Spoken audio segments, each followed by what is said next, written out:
Hoje eu vou te explicar tudo aquilo que você precisa saber sobre o pêndulo de Newton.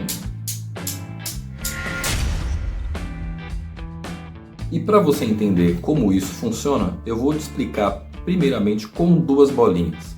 Se uma bolinha chegar com uma velocidade, ela vai parar e vai transmitir essa velocidade para a outra bolinha, porque a quantidade de movimento, que é massa vezes velocidade, tem que se conservar.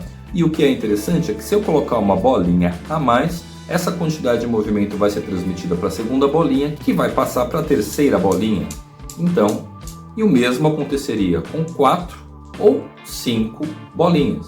Então, se eu lançar a primeira, ela vai transmitir essa quantidade de movimento até a última, porque elas vão passando de bolinha por bolinha. Agora, o que é interessante é a gente poder ver, por exemplo, se eu colocar uma quantidade de movimento 2 vezes maior, ou seja, com 2 bolinhas. Você vai perceber que se entrou a quantidade de movimento de 2 bolinhas, vai ter que sair 2 bolinhas para o outro lado, porque a quantidade de movimento tem que se conservar. Mas o que aconteceria se eu lançasse 3 bolinhas? Da mesma maneira, a quantidade de movimento tem que se conservar, então vão sair 3 bolinhas para o outro lado. Da mesma maneira, se eu lançasse 4 bolinhas, então a quantidade de movimento se conserva. Não é sensacional isso? Agora a gente pode complicar um pouco mais esse processo. Se eu lançar uma bolinha de cada lado, ou ainda se eu lançar 2 de um lado e uma do outro, ou ainda se eu lançar 3 de um lado e uma do outro. E eu ainda poderia fazer alguma coisa um pouco mais caótica, lançando uma bolinha de cada vez. E para que você entenda melhor por que existe uma permuta de velocidades quando a gente tem um choque elástico, é importante a gente lembrar que o coeficiente de restituição para o choque elástico é o E igual a 1, o que significa que a velocidade de afastamento vai ser igual à velocidade de aproximação. Então eu poderia passar multiplicando esse denominador pelo valor de E, considerando que ele vale 1.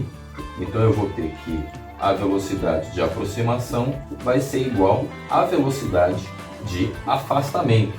Supondo que eu não saiba quais são os valores das duas esferas após o choque, eu posso considerar aqui que essa velocidade vai ser 0, porque o B vai estar parado. Portanto, a velocidade da minha bolinha no início vai ser igual à velocidade de afastamento.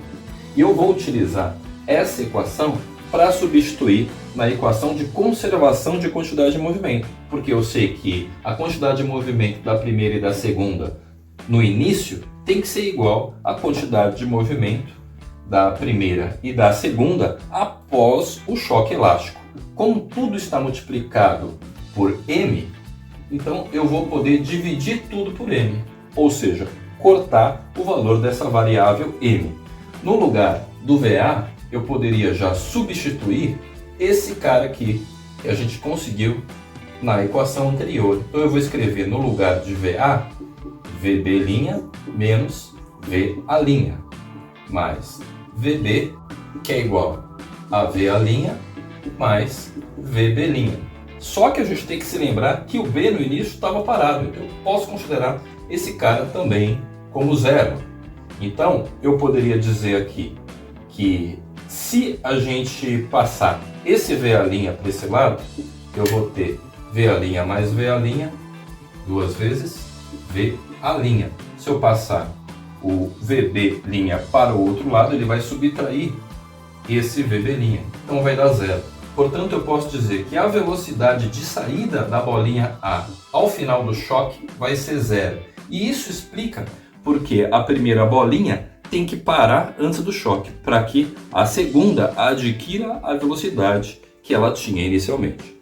Algo que a gente pode confirmar se a gente substituir o valor de VA' aqui por 0.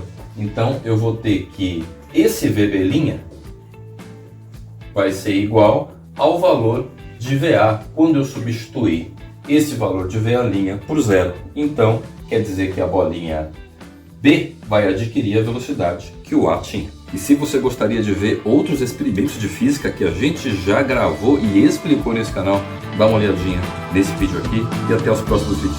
Falou!